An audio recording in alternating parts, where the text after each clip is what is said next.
Want to buy a Big Green Egg, but they're too dang expensive? Stick around, I'm going to show you a hack.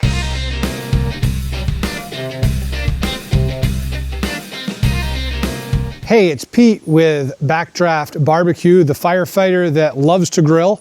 And I'm here right now with a product comparison between the faithful, trusted Big Green Egg and another type of Kamado cooker. Before I get into this video, I just want to tell you, I'm not getting paid to make this video, just to do a comparison. Compare it to your MiniMax. So here we are, pull up. So what we're going to do here is we're going to compare a very similar Kamado grill to the Big Green Egg, and we're going to kind of go through the different features and how it works, and we're actually going to cook something. But before I get into it, let's just talk about what this grill is. Not doing an unboxing because holy crap, there was a lot of packing materials. I mean, look at this. This is all the packing that came in that box for that. Yes, sir. But I do want to talk a little bit about this. At first glance, when you look at this thing, it almost looks like an AI rendering of what a Big Green Egg should look like. You can see this is the Poco, which is essentially the same size as a MiniMax. They have two sizes down from this. And then they have the other sizes up from this as well, replicating a full-size Big Green Egg. But we look at this, the egg shape is here, although the bottom is a little bit deeper, and the banding and the stand is definitely a little different as well. When you open this up, again, very, very similar looking regulator on the top. Once you open this up and you actually start looking at it, things change pretty quickly. So it is ceramic, but it has stainless steel grid, just like the egg. It comes from the factory with a little convector type thing. This is a flat piece of stone with a stainless steel holder that goes down into the firebox and allows you to get your grate actually right at the level of the bottom gasket. And then inside of the egg, if you take a look at this, you'll see that there is a stainless steel grate, which you can upgrade to a cast iron, but I'm not sure why you'd need to if this works. And the inner firebox itself is one piece, okay? It's just one piece. So that's what it looks like without the convector in. Controls on this, I will say, are a little different. There, instead of a screen, there's a stainless steel plate with holes drilled in it. This is a little chintzy, in my opinion. I was looking at maybe possible ways to fix this, and I think maybe gently bending this lip in a little bit more, or even putting a piece of felt in here would keep it from rattling. But I mean, it is siliconed in with high temp silicone, and it goes directly into the firebox. Structure on this that this fits into is super, super rugged. So this steel frame, if you will, actually has it built up about 2 inches off of the bottom for airspace with 4 rubber feet attached to it. I really like that feature. If you look at the MiniMax, and again, we're comparing these directly to it, it comes with this integral thing, but there isn't much airspace, maybe an inch or less. And the little rubber feet that they come with always, well, they don't last very long. Inside the egg, and this one has obviously been used quite heavily, there's a few differences. First off, in this egg and most eggs, you'll have a 2-piece fire ring and box. And you might ask yourself, why is that anything to compare to? I will tell you this. If you're like me, you like to take these grills with you to places to do tailgating and things like that. The more pieces of ceramic I have that are bouncing around in the back of my truck, the more likely I am to have a break. And those fire rings on these break like that. In fact, even with normal use on some of my larges, they have cracks in them. Now, they are warrantyable through Big Green Egg, and I'm going to get into that in a second as well, because Big Green Eggs changed their warranty policy up quite a bit last year, but it's just a pain in the butt. And that's one drawback to anything that's Kamado ceramic cooking, is that they are fragile. I really like Big Green Egg's newer, upgraded single swing arm regulator for the top. I think that's way better. You don't have to snuff the fire out, you just have to close it. With these ones here, and again, this is like literally the same thing that Big Green Egg uses, it's not as easy to close down all the way, and you end up having to take this off and put the top on, typically to snuff the fire out. The casting quality on this leaves a little bit to be desired, but for a minute with a file, I can probably make it work. One of the things I do want to show you on the back of this is the closing mechanism. Vessils uses these 2 stainless steel springs tied on a cantilever type hinge. This all comes completely assembled from the factory in the box. Big Green Eggs, on the other hand, uses these interesting little hinge items with 2 springs that go off to the side that attach with 2 bolts.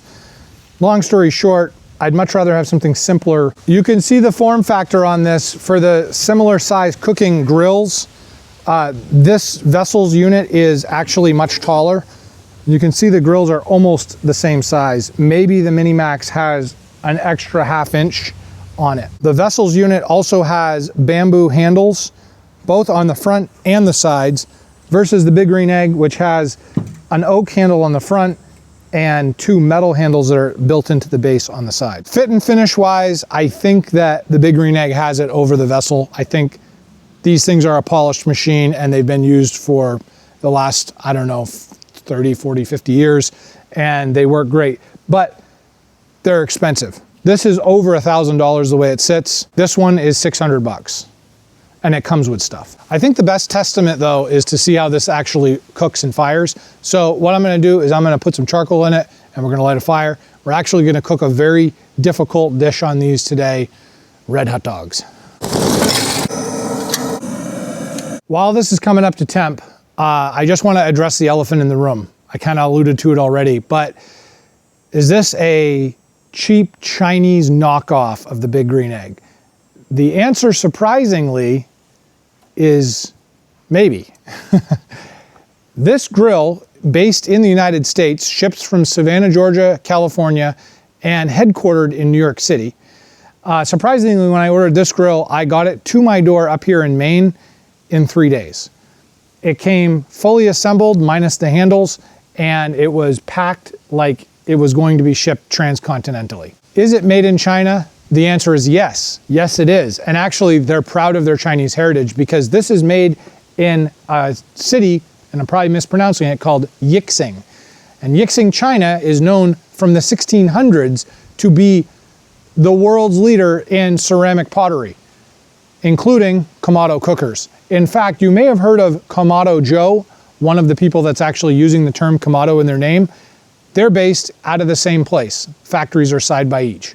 So being from China when you're dealing with a Kamado cooker is actually a good thing. I will talk about the Big Green Egg just for a second though, because I know most of my fan base here is in the United States. A lot of people say, well, Big Green Egg is headquartered in Atlanta, Georgia. Okay, that's fine, but do you know where these are made? Mexico.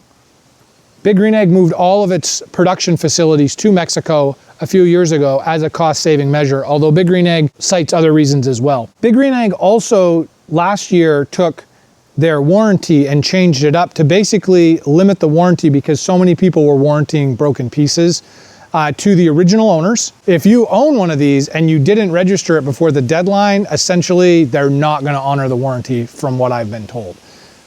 I'm sure their customer service reps have discretion and they'll probably take care of you because they're really good for their customer service, but again, pick of the draw.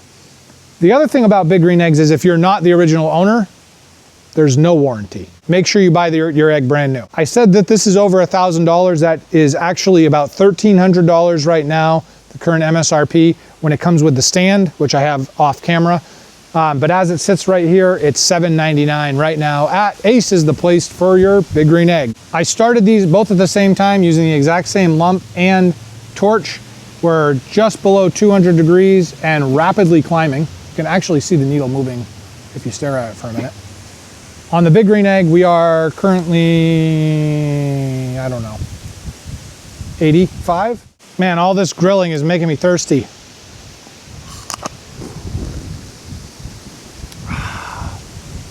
If you ever come up to Maine, you gotta try some Sebago's Fries Elite, bud. Where are we at with temperature on these babies? We lit them at the same time, 4 bills. Where are we at with this one, Si? 200. 200. So this one heats up a lot faster supposedly right now. Let's just take a look and see what's cooking down below. I mean, yes, sir. Let's throw a hot dog on here. In Maine, they have red hot dogs because we have so much lobster meat up here. I don't know what to do with it. If I put one on here, it's not even gonna cook.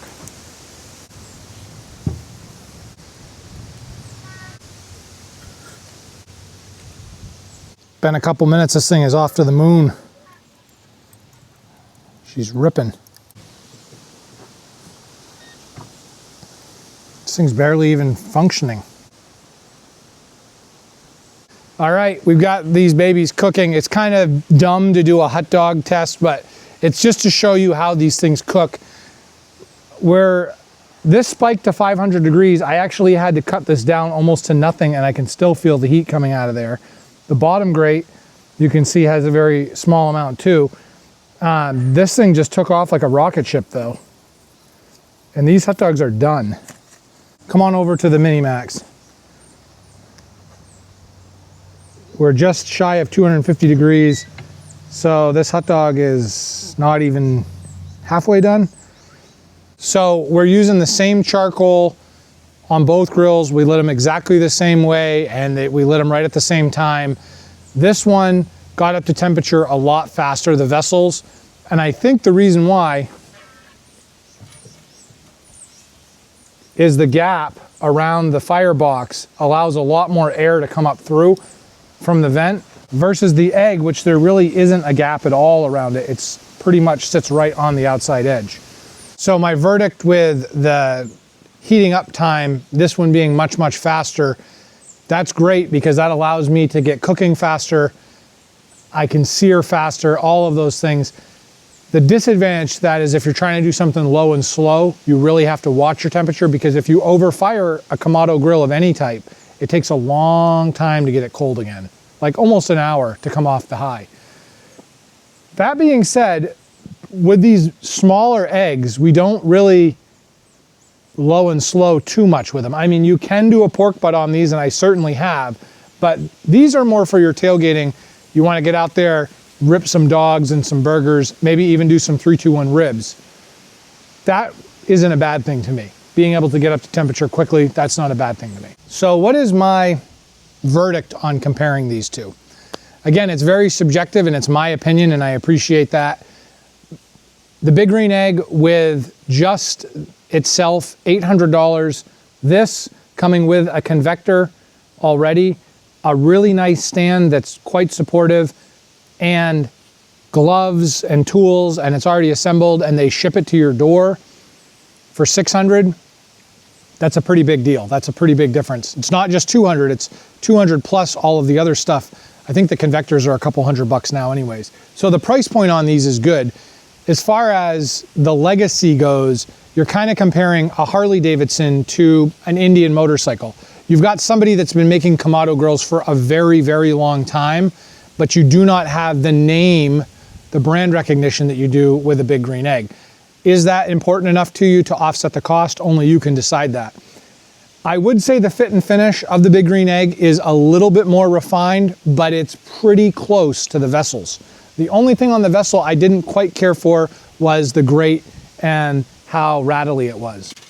But that's not a deal breaker, and that is something that I could probably fix. Would I buy one of these? I think I would. When I build my new kitchen, probably will give Vessils a shot. It's all up to you on paying for the name and the legacy, but the warranties are very similar now. The manufacturing location, one's in Mexico and one's in like literally the nucleus of all clay Chinese.